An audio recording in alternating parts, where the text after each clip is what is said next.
मेरो यहाँ भ्यान्टा फलेछ। यो पोहोरकै पुरानो बोट हो, यसपालि नि भ्यान्टा मजाले फलेछ। हेर्नुहोस् त, सानो छ बोट, धेरै भ्यान्टा फलेछ। यहाँको सबै टिपिसके अलि भर्खर ठुल्ठुलो भएर नि फुटिसकेको छ भ्यान्टा पनि, सबै चर्केछ। यस्तो फलिरहेको छ। अझै नि किरेटमा रोपेको भ्यान्टाको बोट अब कर्कलो।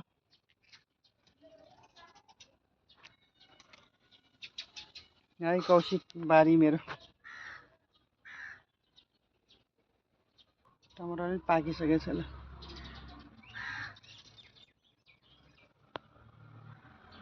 यो चाहिँ बिमिरोको बोट रहेछ, बिमिरो फलिसक्यो।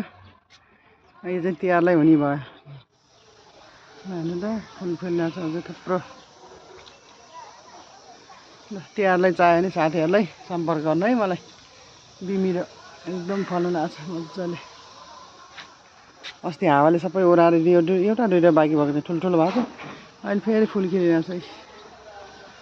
ए यहाँ पनि एउटा छ ठुल्ठुलो भएको। फुल खिले अनुसार त थुप्रो फल्नु पनि हो, है कति फल्ने हो।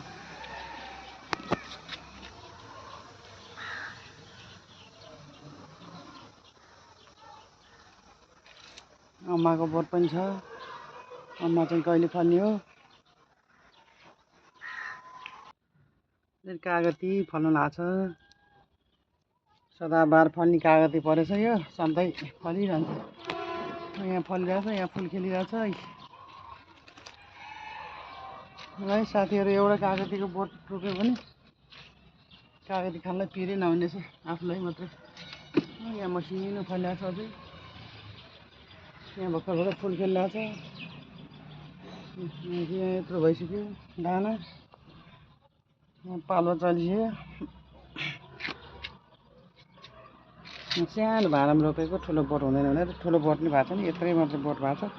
2-3 वर्ष भयो, मजाले फलिरहेछ। स्याउ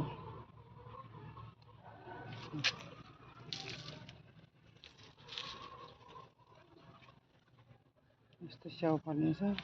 यो चाहिँ सुगर प्रेसर हुनेलाई चाहिँ राम्रो हुन्छ भन्छ। के फल हो, विदेशी फलहरू रहेछ।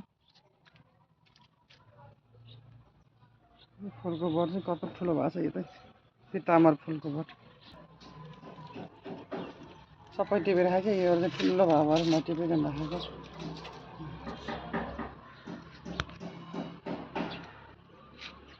जाने ठाउँ नभएर पानी ट्याङ्की माथि गइरहेछ कौसीमा। सानो चिचिलाहरू थुप्रो फलिरहेछ अहिले पनि।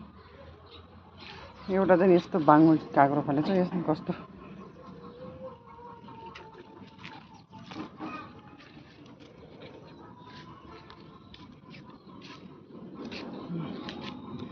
बरेलाको बोट हो, के को बोट हो, त्यही उम्रेको फलिरहेछ। यहाँ मुनिमुनि काँक्रो पनि फल्यो होला। यो चाहिँ पोलीमा यो प्लान्टहरू राखेको छु। अब गमला ल्याएर सार्नुपर्ने छ। यो फुल पनि यहीँ उम्रेको, एकदम राम्रो फुल परेछ। यो ट्युरी फुल भन्ने नि यस्तो रहेछ। यो चाहिँ सानो यहाँ उम्रेको थियो, कति चक्कमक्क फुलेछ। बोटले धान्नु नसकेको फुल फुलेको छैन।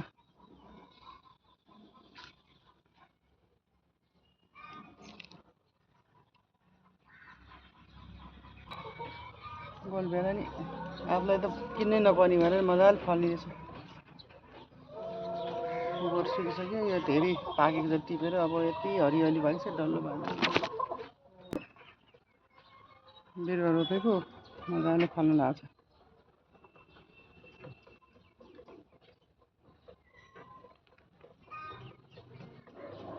तलको बोट परेछ, हेर्नु न कति मजाले फलिरहेछ।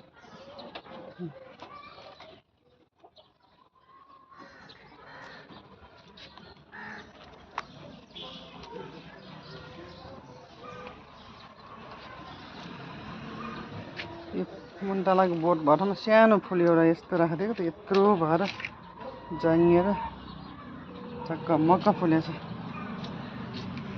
यो चाहिँ नि ग्रिन टी खाने यो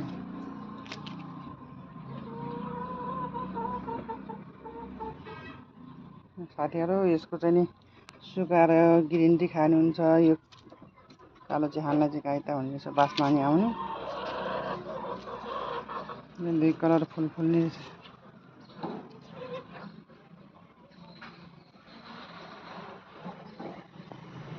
यो मुन्तलाको फल लागेको कति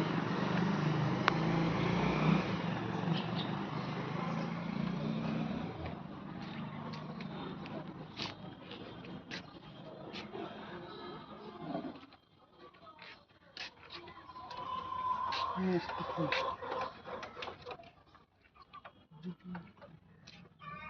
जहाँ पनि टमाटरको बोट उम्रिँदै यस्तो खोर्सानी जस्तै फुल्दैछ।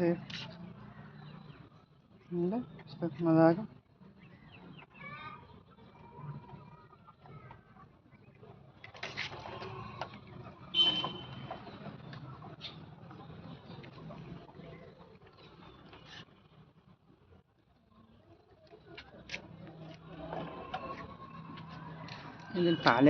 फाले फुल हो कि के फुल भन्ने यस्तो।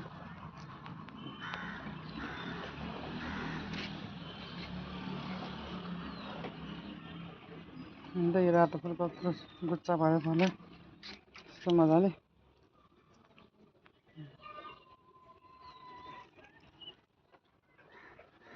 बल जस्तै भएछ।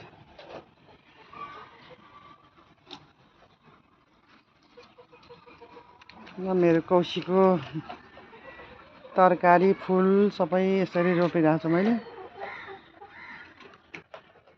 सजाउने ठाउँ छैन त्यत्तिकै यसै माथि माथि त्यत्तिकै राखेको छु। पूजा गर्न फुलै भयो, तरकारी खानलाई तरकारी दुःख पनि भएन।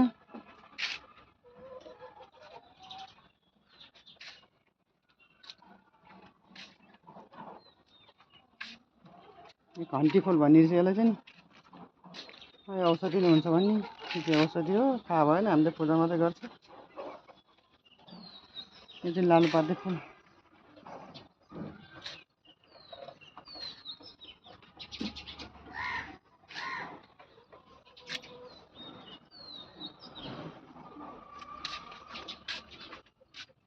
यो चाहिँ नि अर्कै कलरको घन्टी फुल, पिङ्क कलरको रानी कलरको। यो चाहिँ नि सेतो घन्टी फुल।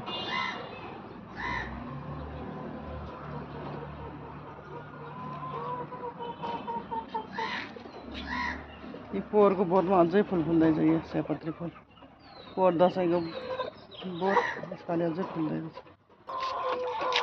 यो चाहिँ दाल धान्ने जिम्मु सबै काटेर गयो, फेरि यत्रो पलाइसक्यो ल हेर्नु त। अस्ति मैले काटेको थिएँ नि।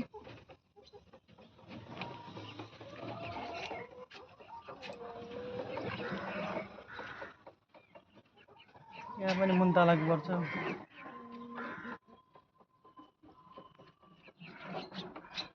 अन्त यहाँ सुपारी फुल फुलिसकेको छ।